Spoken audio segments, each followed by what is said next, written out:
Some stories are told to scare you. Some are told to warn you, and some you weren't meant to hear at all.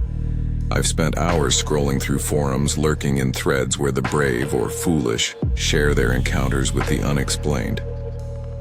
You know the type. People swearing they saw something in the corner of their room, or a reflection that didn't belong to them, or a message that appeared on their screen long after they thought they were alone. Most of it feels harmless until you realize the fear doesn't end when the story does. It lingers. It watches. If you're listening to this, then I've chosen to tell you some of these tales. Not because they're fictional, not because they're safe, but because one of them belongs to me. And if I don't tell it, I think I'll go mad with the memory. Have you ever noticed how people react when something impossible stares back at them? The silence, the nervous laughter, the sudden fidgeting, it's a reflex we can't control. That's what fascinates me. Fear isn't just the sensation of something unknown, it's the behavior it produces. And when you combine that with the dark corners of the internet, the stories begin to take on a life of their own. You might be sitting comfortably, thinking, it's just a story, just words on a screen. But here's the thing. The walls in your room, the shadows in your peripheral vision, even the hum of your electronics, these things don't care about comfort. They notice, and sometimes they respond. One of the stories I'll share tonight is small, almost laughable in its premise, but it left a mark. It wasn't just what happened, but what lingered afterward. The way my own reflection seemed to hesitate before following me. The way my phone occasionally lit up with notifications that I had never received. The way I began to doubt whether my reality was truly my own. By the end of this session, some of these tales will make you shiver. Others will gnaw at your mind long after you've closed the video. And the last one? Well, the last one explains why I sometimes wake in the middle of the night, staring at the darkness, listening for something that might not even exist, or might already be here. So lean in, if you dare. Open your mind, and remember, fear isn't always in what you see. Sometimes it's in what you don't. I first encountered the mirror at a garage sale, tucked between stacks of dusty photo frames and broken lamps. It wasn't large, just tall enough to see yourself head to toe, but there was something unsettling about it. The frame was ornate, blackened with age, and the glass itself seemed slightly warped, like it had absorbed decades of reflections and secrets. The woman selling it smiled when I asked the price. "It's a keeper," she said, "but be careful. Some things you see aren't meant to be seen." I laughed it off, thinking she was being dramatic, but something in her tone lingered. The first night, I hung it in my bedroom. At first, it seemed ordinary. My reflection followed me like it should. I brushed my teeth, changed clothes, stared at my tired eyes, nothing unusual. Then just after midnight, I noticed a subtle shift. My reflection hesitated. I had lifted my hand to scratch my ear, and the image didn't move at the same time. I froze. Probably just a trick of the light, I whispered to myself. But the air grew heavy, thick, like the room was exhaling around me. When I blinked, my reflection grinned, and I hadn't. Heart hammering, I stepped closer, trying to rationalize it. Shadows stretched across the floor, long and thin, though my room was lit only by the faint moonlight filtering through the blinds. I leaned closer. My reflection leaned closer, but not in perfect mimicry. It paused, tilted its head as though curious, calculating. Night after night, it grew bolder. Sometimes it lingered in the corners of the frame, watching rather than copying. Sometimes it moved when I didn't, whispering things that weren't words, just a low vibration that hummed in my skull. I tried to cover it, tried to throw it away, but each time I returned to the room, it was facing me as if waiting. I began leaving the lights on, but shadows still pooled behind it, dark and heavy, stretching longer than they should. The worst moment came when I noticed a figure standing behind me in the reflection, a man I didn't know. His eyes were hollow and his mouth moved, though I couldn't hear the words. I spun around. Empty room. Just my bed, the rug, the dresser. The mirror reflected nothing but me. I started sleeping in the living room in shifts, never letting the mirror out of sight. Even then, I caught glimpses of movement when I wasn't looking, shadows sliding along the edges of my vision, always just beyond comprehension. I eventually left the apartment for a week. When I returned, the mirror was gone. No note, no sign of tampering, nothing. I searched everywhere, but it had vanished like it had never existed. Yet sometimes in the corner of my room, I still catch a movement. My reflection hesitates, tilts its head. I swear it grins, and I've learned something crucial. Mirrors don't just reflect, they remember, and sometimes they watch. It started with a ping at 2:13 a.m. My phone vibrated on the nightstand, a single message from a number I didn't recognize. The screen glowed in the darkness. "Don't look outside." I froze, staring at the words. My apartment window was across the room. Outside, the street was empty, silent. I laughed nervously, telling myself it was a prank. A wrong number, maybe, but something about the timing, the stillness of the night made the hairs on the back of my neck rise. Then the next message appeared almost immediately. "I see you." My pulse spiked. I reached for the phone, my fingers trembling. No notifications were showing beyond this unknown sender. No caller ID, no trace of an app I didn't recognize. And yet the text kept coming. "Turn on the lights. You shouldn't have closed the door. Why are you hiding?" Panic settled in. I switched on every light in the apartment, checked every corner, the closets, even under the bed. Nothing. And yet the messages kept arriving, faster and more insistent. "Look behind you." I don't remember what I saw when I finally turned. There was no one there, but the reflection in my darkened window wasn't my own. My shoulders were hunched, my head tilted slightly, but my eyes were black, empty, fixed, watching me. I ran to the bathroom, locked the door, and tried calling someone, anyone, but my phone had no signal. No outgoing calls, no text messages, just a steady stream from that unknown number. You can't hide. I'm inside. Sleep became impossible. Every vibration of my phone, every flicker of light from the street lamp set me on edge. Shadows moved where they shouldn't. Corners seemed to deepen and swallow the familiar. Even my dreams were invaded. Messages appeared in my sleep, typed on invisible screens. "You know me now. You can't escape." I eventually changed my number, switched phones, disconnected from every account. For a while it worked. Silence returned. But then a week later, in the middle of a quiet night, my new phone buzzed. The message read, "You forgot to reply." I keep my phone turned off now, buried in a drawer. But sometimes, just before sleep, I feel a vibration against my leg. Or I see a message appear in the corner of my vision on a screen that isn't mine. And I remember the first lesson it taught me. Curiosity is a curse. And once it knows your number, your name, your face, it never forgets. I'd always loved camping. The solitude of the forest, the way the air smelled of pine and wet earth. That night, I drove hours to a remote campsite. The kind so isolated that GPS loses signal and your phone becomes a paperweight. I pitched my tent near a stream, set up the fire, and settled in for a quiet night. Or at least that's what I thought. The first sign was subtle, a rustling in the trees that didn't match the wind.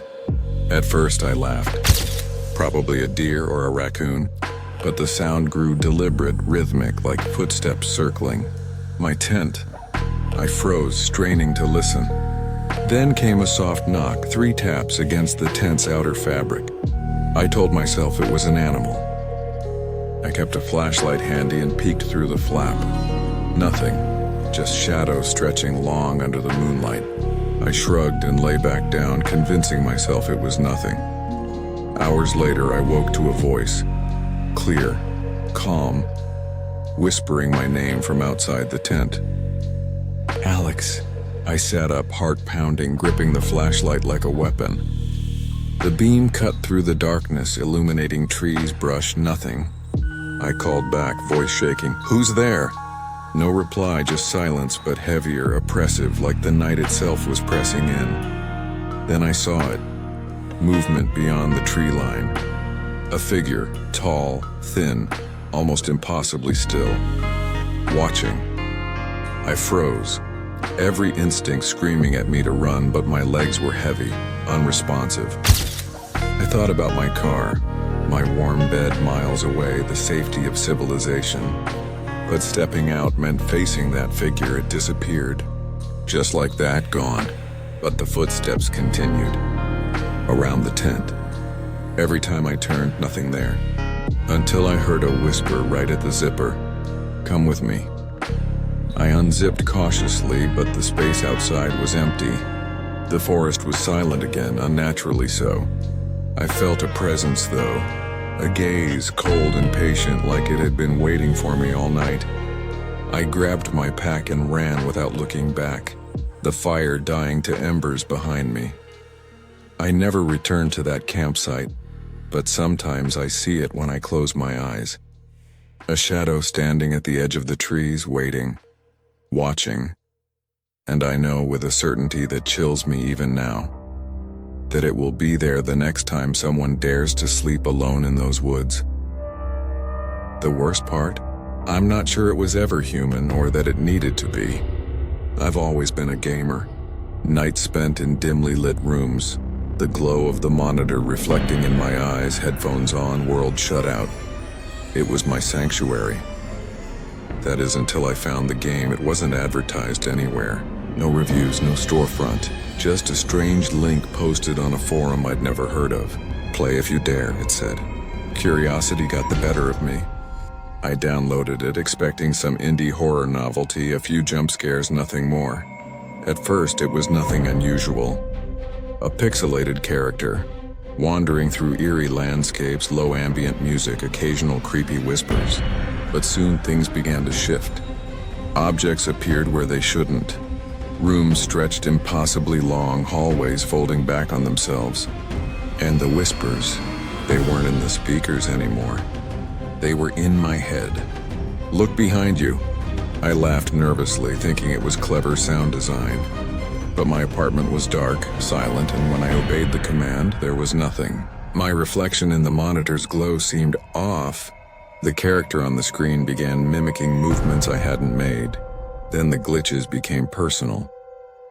My name appeared in the game, scratched into walls, carved in the virtual floor. Messages followed me. I know you. You shouldn't be here. It's watching. Panic set in, but quitting didn't work. The game refused to close. Even after force quitting, the monitor flickered, and for a second the character was there, staring directly at me. Sleep became impossible. Every time I closed my eyes, the game's world unfolded behind my eyelids. My phone, my computer. Even the lights in my room flickered in patterns matching the game's glitches. And then I realized the worst part. It wasn't the game I was playing. It was playing me. I uninstalled everything, wiped the drives, even unplugged my router. For a few nights it seemed gone. But one night the whispers returned, not from headphones, not from the screen, but from somewhere behind me. A low digital hum in the dark. You can't escape. I haven't touched a game since.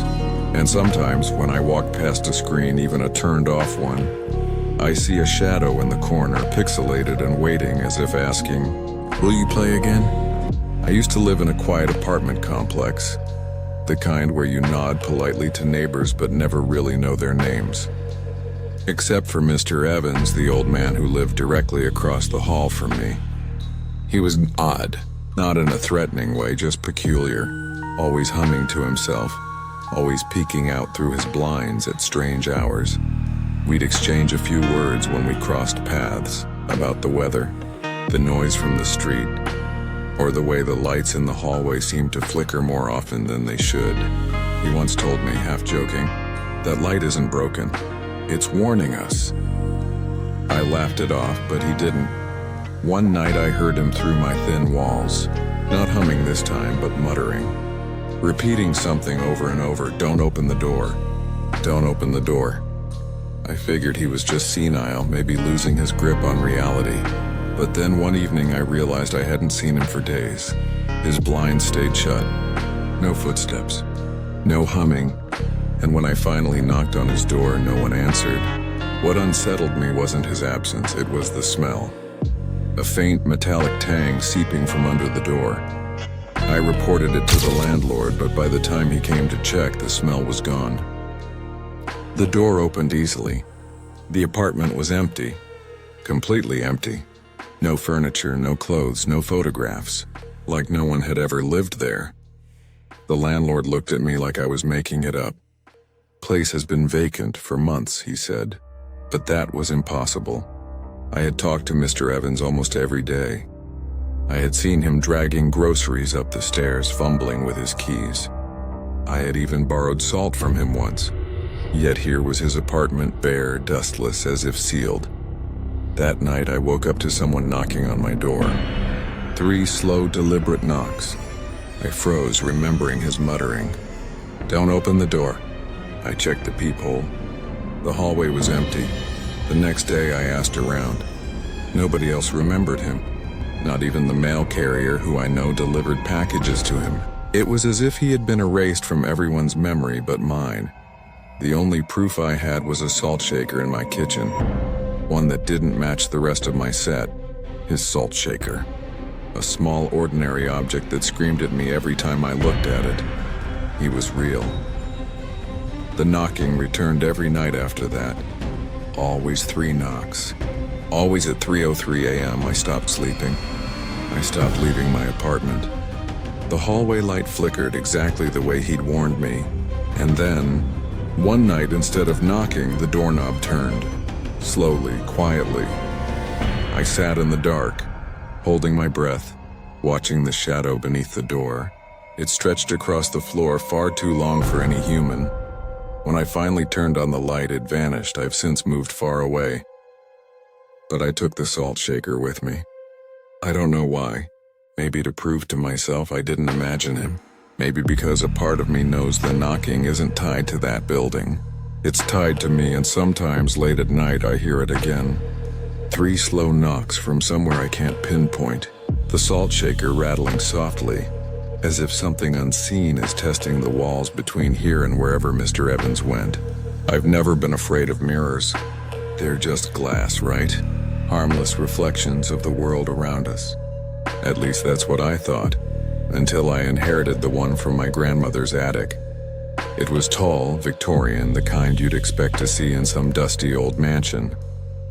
The wood frame was carved with strange patterns, spirals and faces that seemed to shift when you weren't looking directly at them. I assumed it was just the handiwork of an eccentric craftsman. I set it up in my bedroom. That's when the unease began. The first night I noticed something strange. My reflection didn't quite match my movements. It was subtle. If I blinked, it blinked a fraction of a second too late. If I turned my head, it hesitated.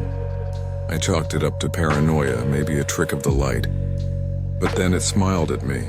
I wasn't smiling. I froze, staring into my own face, my lips perfectly still, my reflection grinning like it knew something I didn't. And then, just as suddenly, the smile vanished. Perfect synchronization returned. I didn't sleep that night. Over the next week, the mirror grew bolder. My reflection would glance behind me when I knew nothing was there. Sometimes it mouthed words I couldn't hear, but I could swear it was whispering, "Let me out." I tried covering it with a sheet, but every morning the sheet would be on the floor. I tried moving it to the garage, but somehow it would be back in my room by nightfall.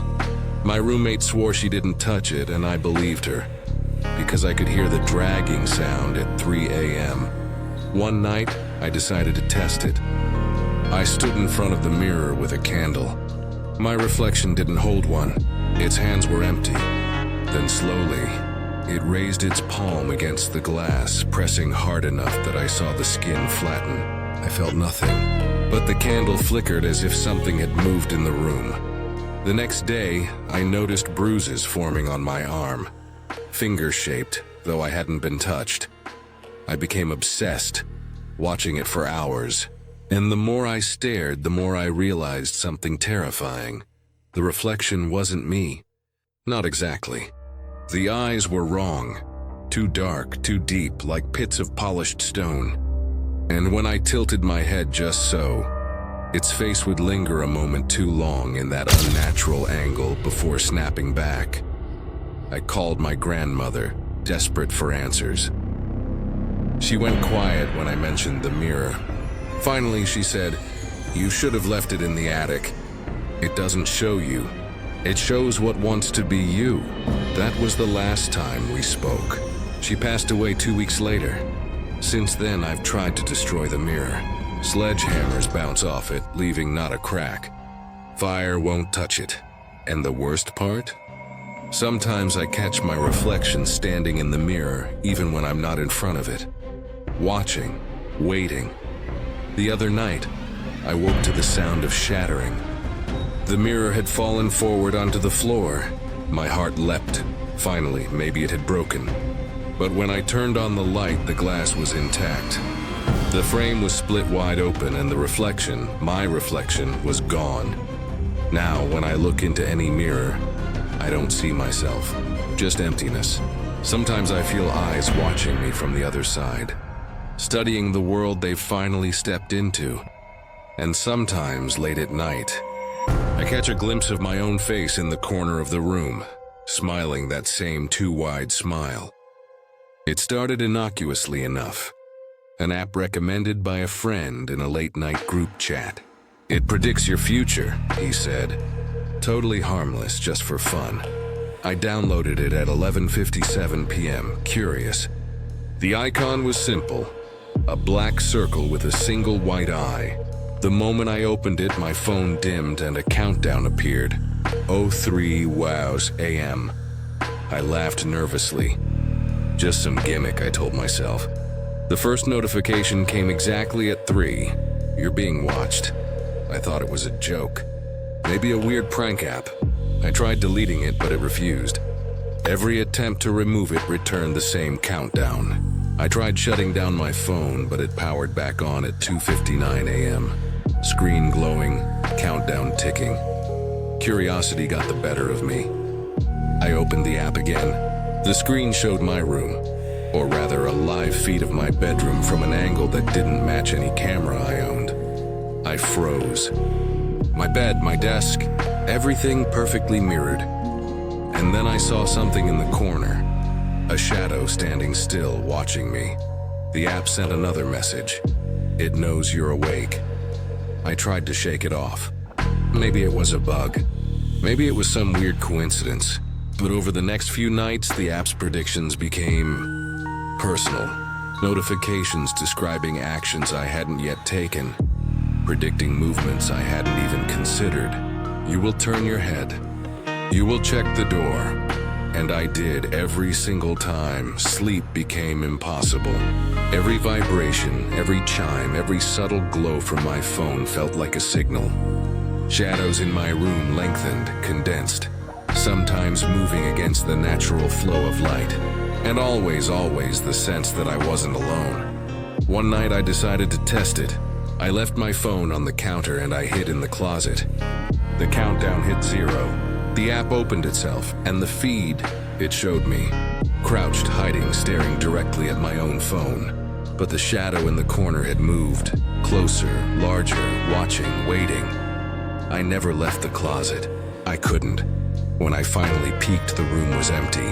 My phone lay on the floor, face up. On the screen, the shadow had stepped out of the corner, standing right where I had hidden. And the last message read simply, "You can't hide."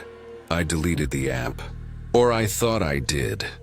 The phone wouldn't let me uninstall it. Factory reset failed. Even wiping the storage left the icon intact, mocking me. Now, months later, I don't leave my apartment after dark. I keep my phone in a drawer, face down. And yet sometimes, late at night, my screen lights up. A notification from nowhere, a countdown, and I know it's watching again, waiting for the exact moment I think I'm safe. And the worst part? Well, I've stopped trying to fight it, because I've realized the app doesn't just predict your actions, it creates them. And whatever it's feeding you in the dead of night, it's learning, adapting, controlling. I'll never touch my phone after midnight again. I moved into the apartment with excitement, drawn by the high ceilings and exposed brick.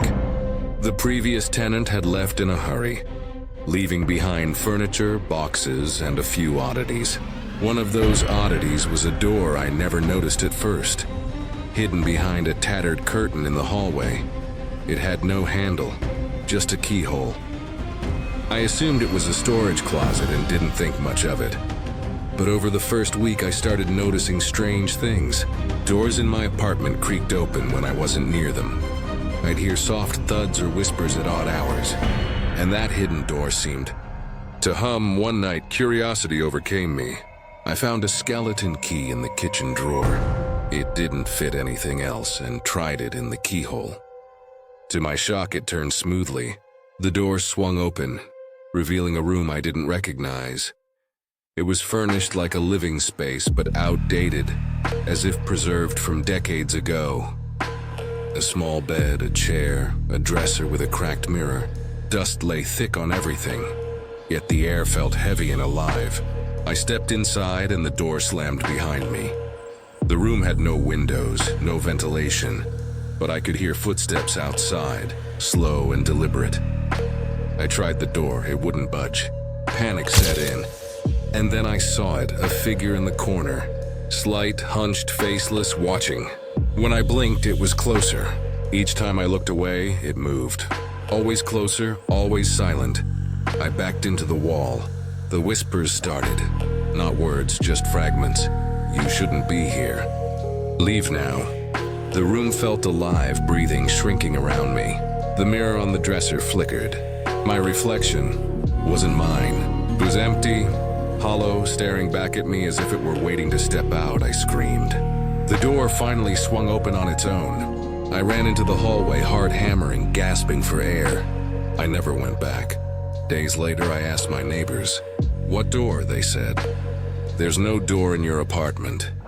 That's just a wall. I checked again. A solid wall. No keyhole. No door. I've learned to ignore strange sounds, shadows, and whispers. But sometimes late at night, I think I hear a soft thud from the hallway, like a door opening followed by a whisper. We're still here. I don't know what's in that room, and I'm not sure I want to. It was a rainy night, the kind where the windshield wipers can't keep up with the downpour. I was driving home from a late shift. The road's empty. The city lights reflecting off puddles like fractured stars. I felt tired, restless, but nothing out of the ordinary, until I glanced in the rearview mirror. At first, I thought it was my imagination. A shadow, a trick of the rain, maybe the reflection of the dashboard lights. But then I saw it, a figure sitting upright in the back seat. Though I was alone, I slammed on the brakes, swerved to the shoulder, and turned around. Nothing, just rain streaking the glass, empty leather seats. My pulse thumped in my ears. Maybe I dozed off. Maybe it was a hallucination from exhaustion. I shook my head and kept driving, insisting to myself it was nothing. Then the whispers started, soft, almost inaudible over the rain. Don't look back. My hands tightened on the wheel. I turned slightly, just enough to see, but no one was there. Minutes later, in the next mirror glance, the figure was closer. I could see its pale face, expressionless, eyes hollow. My stomach turned. My foot pressed harder on the accelerator. I wanted to reach home, to escape. Every turn I took, it remained. Always in the back seat, sometimes just a shadow, sometimes fully visible. Like it was playing with me, testing my fear. My phone vibrated on the passenger seat. A message. Unknown number. You can't escape me. Panic took over. I didn't stop until I reached a gas station. I parked, jumped out, heart racing, scanning the car. Empty. Not a trace of anyone. I leaned against the hood, shivering, trying to convince myself I was safe. I left the car there overnight. By morning, it was just my car, normal. No sign of the previous night's terror. I drove home slowly, glancing in every mirror, but nothing followed. Weeks passed. I told friends, trying to laugh it off. Stress, I said. You know, long shifts, but late at night when I'm driving alone, I can't help it. The rearview mirror catches my eye, and for a brief moment I feel it. Sitting silently, watching, waiting. I've never seen it in the daylight. It only appears in darkness when the roads are empty, when I'm most vulnerable. And I know somewhere in the rain it's still there, patient, ensuring I never forget. Some passengers never leave. No matter how far you drive or I was traveling for work, staying overnight in a hotel I'd booked online. Nothing fancy, just clean sheets and a quiet room. Or so I thought. The front desk gave me a key for room 312. I took the elevator up past the dimly lit corridor and slid the key into the door.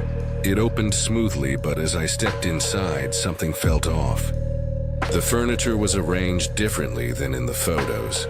The air smelled musty, and the lights flickered intermittently. I chalked it up to exhaustion. After all, I'd driven 10 hours straight and barely slept. I set my bags down, checked the bathroom, and climbed into bed, hoping to get some rest. Around 2 a.m., I woke to a noise. A soft thud, like someone walking in the hallway. I reached for my phone, but it had no signal. Not even a single bar. I got up and peeked through the peephole. Empty corridor. Silence. Then I noticed it. The room itself was different. The window was gone, replaced with a solid wall. The dresser had changed. The bed looked smaller. The rug replaced by a cold concrete floor. My heart raced. I checked the door. It led to the hallway, but something about the hallway seemed wrong, too long, endless. I backed away, trying to collect my thoughts. I opened the closet and froze. Inside, my reflection in a mirror that hadn't been there before stared back at me. But it wasn't me. Its eyes were dark, unblinking, and its mouth was moving in silent words I couldn't hear. I ran to the door, slammed it open, and the hallway stretched impossibly. My key wouldn't work in the lock. The room I had entered hours ago no longer existed. Panic surged as I ran down the corridor, the lights flickering faster, shadows moving along the walls in ways that defied logic. Finally, I collapsed against the elevator doors. I pressed the button repeatedly. When it arrived, I stepped inside, heart racing. I hit the lobby button and the doors opened to nothing. The lobby was gone. Just a dark, endless void. I don't remember how I got out. Somehow, I woke up the next morning in my own bed, disheveled.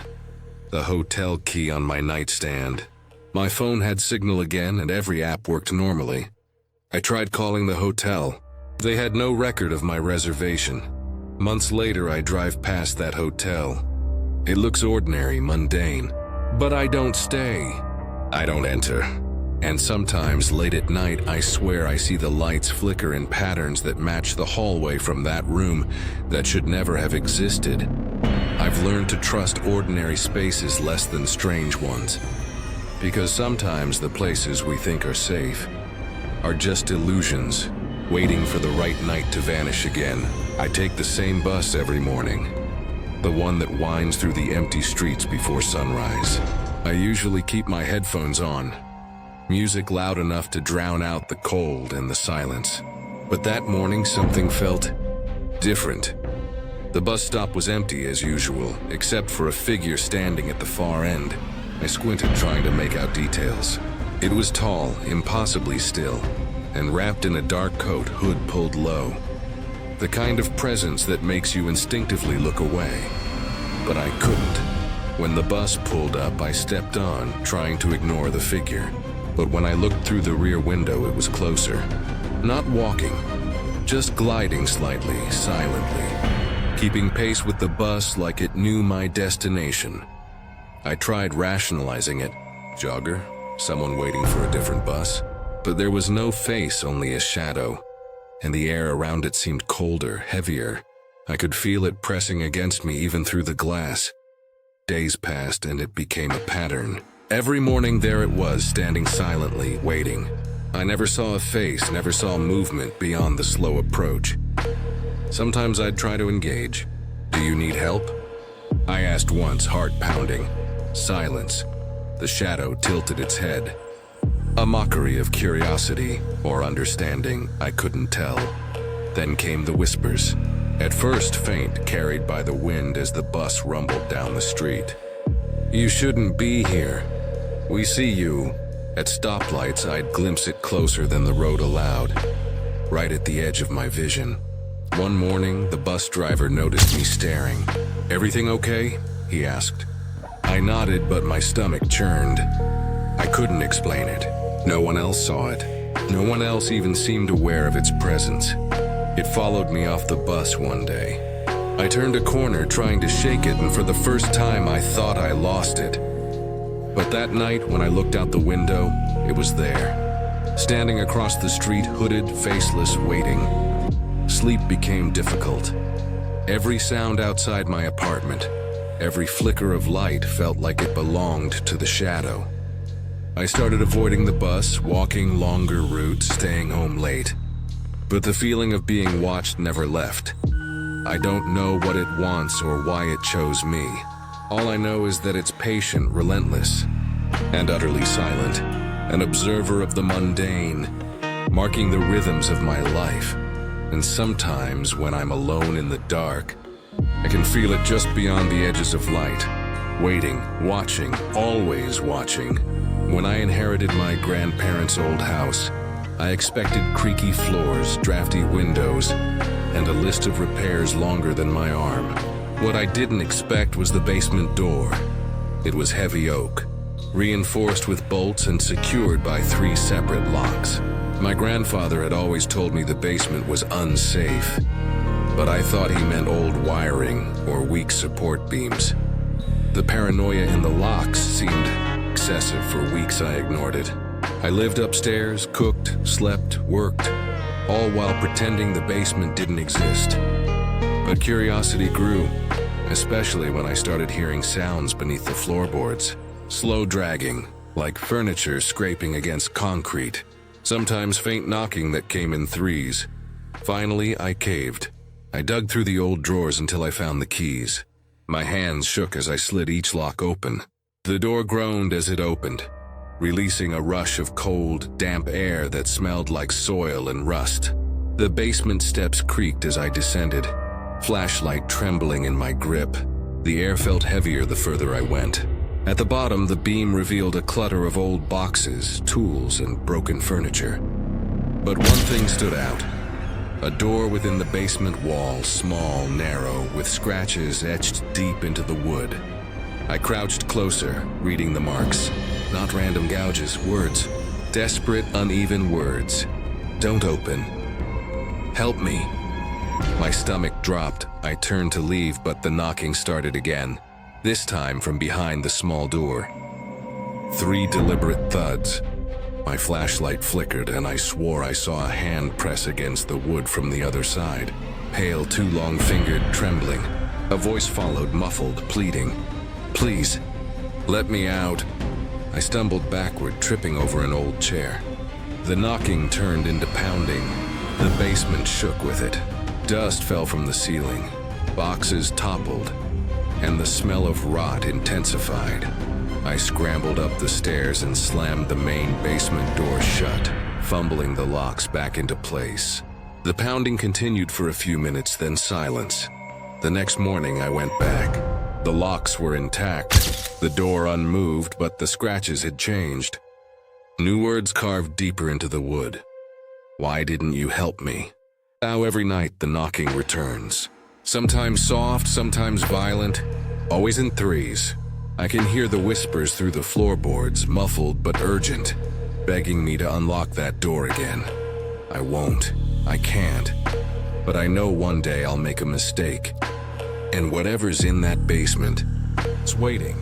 I remember when I first stumbled upon it, Channel 99. It wasn't listed in the guide, not on my cable box, not on the provider's website. A flick of the remote brought me to nothing but static. White noise, grainy black and white fuzz like a broken television from another era.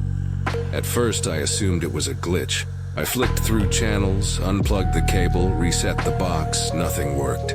But Channel 99 stayed. Always there, always static. Then the faces appeared. Faint, blurred, moving just at the edges of the snow. I caught glimpses of them. People frozen in mid-scream, their mouths wide, eyes pleading. I rubbed my eyes. Each time I looked back, they were closer. Not physically, but closer in my perception. Sharper, clearer.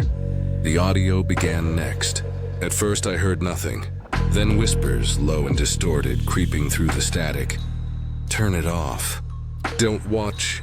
It's hungry. I shook my head, convinced it was interference from the old wiring. Curiosity, though, kept me coming back. I couldn't look away. The more I stared, the more I realized the faces weren't random. They were familiar. My neighbor, the cashier from the corner store, even myself. Blurred, distorted, staring back through the screen. One night I stayed up too late, unable to tear my eyes away. The screen pulsed. The whispers became words. You're next.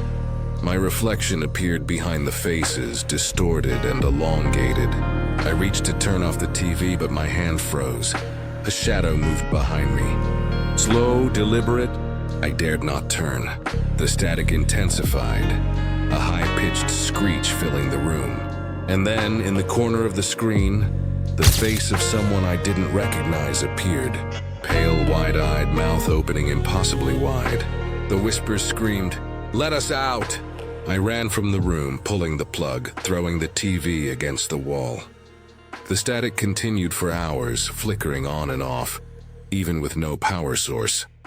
I moved the next day, took only the essentials. But late at night, in every hotel room, in every apartment, I catch glimpses of it. Channel 99 finds me, flickers on some hidden feed behind my eyelids in the corner of my vision. The static never leaves. And I know if I watch too long, if I listen too closely, it will claim me like it has claimed the others. Started with the scratching. At first I thought it was mice. Tiny claws dragging against the plaster just above my head while I tried to sleep. I laid there, half awake, imagining a nest somewhere in the insulation. The sound was too slow though, too deliberate. Mice don't drag their nails like that. I ignored it for weeks. Bought traps, sprinkled poison, even called an exterminator who swore the attic was empty. But every night, like clockwork, the scratching returned. Closer, lower. One night I woke to something else, breathing. Not mine, not from outside. Heavy, ragged breaths filtering down through the vent. I stared at the ceiling fan above me, the blades unmoving in the darkness, and realized the sound wasn't coming from the fan. It was coming from inside the ceiling.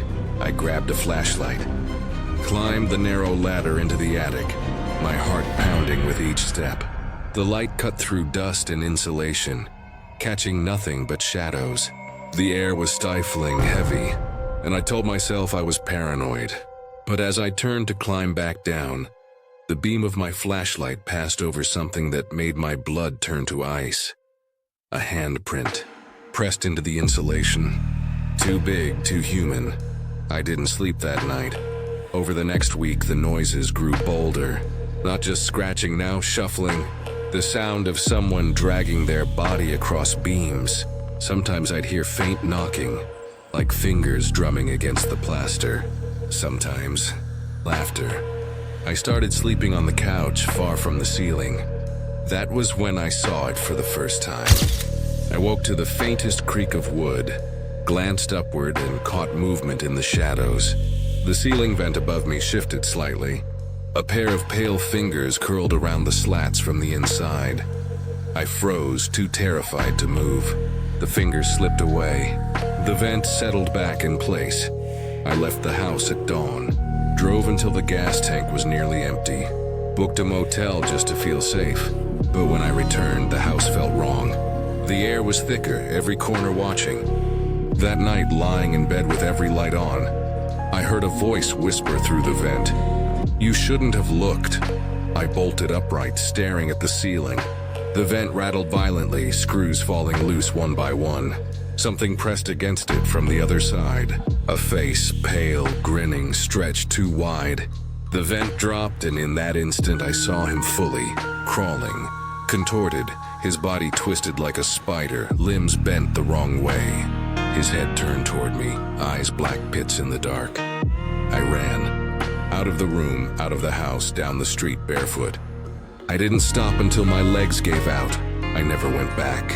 But sometimes, late at night, when I lie in unfamiliar beds and stare at unfamiliar ceilings, I swear I hear it again. The scratching, the breathing, and I know he's patient. He'll crawl into whatever ceiling I hide beneath. I found it in a dusty antique shop, wedged between a cracked lamp and a stack of yellowed books. A doll, hand-carved, dressed in a tattered velvet gown. Its eyes were glass, perfectly round, unnervingly lifelike. The tag read simply, "For the collector." I didn't believe in curses or haunted toys. I was a collector, yes, of oddities and curiosities. So I bought it, took it home, placed it on the shelf with the others. And that night I heard the first knock, soft, deliberate from the shelf. I laughed. "Must have been the wind," I muttered. The doll didn't move, or at least I told myself it didn't. But when I checked the shelf in the morning, its position had changed, facing me. Over the next few days, the changes became more obvious. Small things. Items moved around the room, papers stacked differently, the lights flickering. And the doll, it stared, always stared. One evening I woke to the sound of whispering, faint childlike coming from the shelf. "Play with me." The words made my skin crawl. I reached for the doll. Its head turned slightly in my hand. I swear it tilted, almost deliberately, as if acknowledging me. Sleep became impossible. I began leaving the room at night, avoiding the doll, only to find it closer each morning. Sometimes on my bed, sometimes on my desk, always staring. One night I decided to confront it. I grabbed a lighter, intending to burn it, end this nightmare. As I approached, the temperature dropped sharply. My breath came out in fog. The doll's eyes reflected the flame unnaturally, like tiny molten orbs. And then it smiled, not a painted smile, a real one, stretching impossibly wide, sharp teeth glinting in the flickering light. I dropped the lighter. It rolled across the floor and went out. I backed into the corner. The doll moved closer, not falling, not sliding, but gliding silently, deliberately. Its small voice whispered again, "Collector, give me more." I don't know what it meant. I've never owned another doll since, and I never enter that antique shop again. Sometimes late at night I think I hear a knock, soft, deliberate, from the corner of the room, and I know it's watching, waiting, patient, always waiting for the next collector foolish enough to bring it home. I keep my windows locked, doors bolted, lights on. But even in a well-lit room, I can feel it staring, its glass eyes following my every move. And I know deep down it will never leave, because dolls, especially this one, don't belong to you. You belong to them. When I was a kid, my family lived in a house that creaked more than it breathed. The kind of place where every floorboard had a complaint. Every step echoed like a warning. My parents dismissed it as old house problems, but I knew there was something beneath, something alive. It started one summer night. I was half asleep when I heard it. A faint voice whispering from below the floor. I pressed my ear to the wooden planks, heart hammering. The voice was muffled but clear. "Hello? Can you hear me?" I whispered back, shaky. "Who are you?" The voice paused. Then, "I'm stuck, please. Help me." At first, I thought it was a prank. Maybe a kid from the neighborhood. But the more I listened, the more I realized it wasn't coming from outside. It was coming from inside the house, directly beneath my bedroom. For days I heard it, always at night, always soft, My parents laughed it off. "You've just got an overactive imagination," Dad said. But the voice grew bolder, clearer. Sometimes it laughed, low and broken. Sometimes it cried, then came the scratching. Long, dragging nails against the underside of the floorboards. I'd wake to the sound of wood splintering, my bed trembling, and the voice whispering closer. Almost there. Almost through. One night I couldn't take it anymore. I grabbed a flashlight and a crowbar and went into the basement. Dust choked the air. Cobwebs clung to my face. The house groaned like it knew what I was about to do. I shined the light across the beams, the stone walls. Nothing. Then I noticed it. Scratches, hundreds of them, etched into the underside of the floor. Words carved deep into the wood. "Let me out," I froze. And then, right above me, the boards bulged. Wood splintered. Something was pushing through. I dropped the flashlight. It flickered across the dirt floor. For a split second, I saw them, fingers. Long, pale, jointed wrong, curling through the cracks. The voice was louder now, no longer pleading. "You heard me? You answered. Now you're mine." I ran, screaming, slamming the basement door behind me. My parents yelled. But when they saw the floorboards shifting, they dragged me outside. The house didn't last much longer. Termites, they claimed. Structural collapse. But I know what I saw, what I heard. To this day, I can't sleep in silence. I need noise, TV, music, anything to drown it out. 'Cause sometimes late at night I still hear it, that voice, beneath the floor. Scratching, whispering, patient. Waiting for the next house, the next child foolish enough to listen. And I know one night it'll finally crawl all the way through. I was alone in my apartment when it started. It was late, TV on, volume low. I was flipping channels when I stumbled upon a static-filled broadcast I didn't recognize. Not a channel I subscribed to, not something listed anywhere. Just white noise, flickering black and white snow across the screen. At first I ignored it, but then I saw him, a figure standing in the middle of the static. Tall, thin, wearing a dark suit. His face was a blur, shifting with the flickering snow. But his eyes were clear, piercing, looking directly at me. I froze. Heart hammering. The static seemed to hum, vibrating through the walls, crawling along my skin. The man raised a hand. I swear he waved. I ran to the TV trying to turn it off. But the power button did nothing. The volume increased on its own and the static sharpened into a harsh, grating sound that made my ears ache. Then he spoke.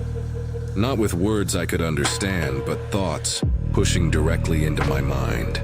"You see me. Now you belong to me." Panic overtook me. I yanked the plug from the wall. The screen went dark. Silence, relief. But only for a moment. That night I heard it. A scratching, faint at first, then growing louder like fingernails dragging along the walls. My lights flickered. The air in the apartment grew colder, heavier, and when I glanced at the TV, unplugged and dark, I saw his eyes in the reflection, watching from the empty screen. Sleep didn't come. Every shadow seemed alive. Every static noise from my old radio, every interference on my phone felt like him, getting closer. Days passed. Friends noticed my nerves, my constant glances toward the TV. But no one else could see him. He was mine alone. I tried moving. Packed up, changed apartments. The static followed. Not the TV, not the radio. The hum in my head. The flicker in my peripheral vision. Always there, watching, patient. At night, I still see him in the static. The same dark suit, same blurred face, same piercing eyes. He doesn't speak anymore. He doesn't need to. I feel him, lurking just beyond sight, waiting for the moment when I look too closely, or when I'm alone. I've tried ignoring him, pretending it's my imagination. But the truth is simple. He exists in the space between sound and vision, between thought and fear. He waits in the static for everyone who sees too much, thinks too much, or dares to watch too long. And I know one day, I'll blink. One day I'll watch too long, and then like all the others, I'll be inside the static. So here we are, at the end of all these stories. 17 tales, 17 fragments of nightmares that blur the line between fiction and truth. And if you've been listening closely, you've probably noticed the pattern. It's not just about ghosts or shadows or static faces. It's about reactions. The way fear twists people into something they don't recognize.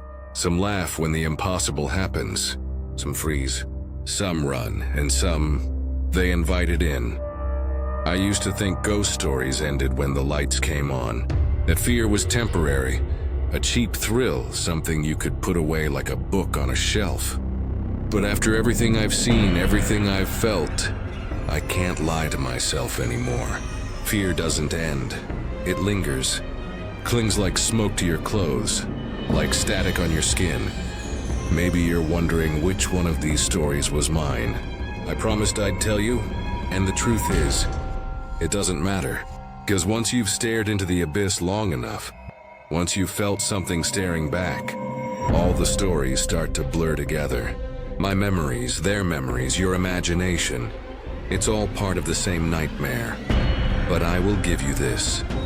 The reason I don't sleep well anymore, the reason I don't look too long at shadows or leave screens on at night, is because one of those stories didn't end. Not really. I'm still living it. And if you think that means you're safe just because you're on the other side of this narration, well, that's the biggest lie of all, because you listened. You followed the words. You opened yourself up to the possibility that these things are real, and that's all it takes. A door cracked open. A whisper through the static. A presence waiting in the dark. Some people say stories are harmless, that fear is just entertainment. But tell me, do you really believe that? Do you feel the same way you did before you pressed play? Or do you feel just a little less alone in the room right now? If you're brave, maybe you'll laugh it off. Maybe you'll type a comment, share a theory, tell yourself it was just another internet story. But if you're like me, if you've ever had that feeling of being watched, of a shadow moving when it shouldn't, of a silence that feels too heavy, then you already know the truth. Fear is never just a story. Fear is a reaction. And once you've reacted, once you've felt it, you can't go back. So tonight, when you turn off the lights, when the static hum of the world fades and you're left alone with your thoughts, remember this. The stories don't end when the telling does. They end when you do.